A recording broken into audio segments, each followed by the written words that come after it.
এক ভিন্ন রকম দৃশ্য ছিল। কখনো ডানে, কখনো বামে, কখনো উত্তরে, কখনো দক্ষিণে, পূর্বে পশ্চিমে। কোথায় যাবে? ছাতির সংকট।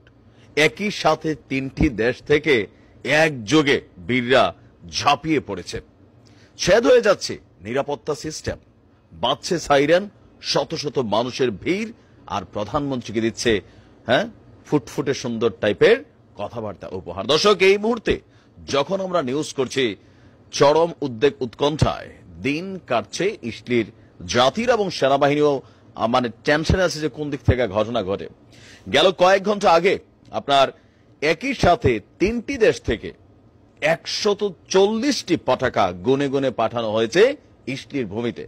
এর মাঝখানে বৃহৎ অংশ যেটা 130টা পাঠানো হয়েছে লেবাননের হিজুদের পক্ষ থেকে গিফট, যার মাঝখানে 70% পতাকা ইসলির বিভিন্ন জায়গায় ছড়িয়ে পড়েছে।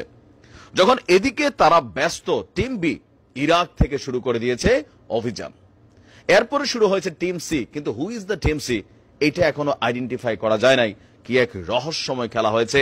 এই মুহূর্তে সাইরেন বাজছে, মানুষ ঘর থেকে বের হচ্ছে, দিক বিদিক ছোটাছুটি করছে, কোথায় গিয়ে আশ্রয় নিবে। ঠিক গেল কয়েক মাস আগে একই দৃশ্য আমরা দেখেছি ফিলির ভূমিতে।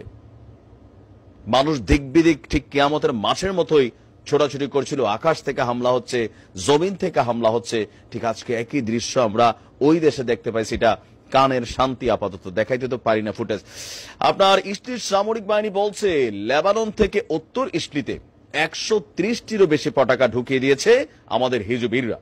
এর ফলে সাইরেন বাজার সাথে সাথেই আশ্রয় কেন্দ্রের দিকে মানুষের ভিড় জমায়েত হয়। অন্যদিকে একই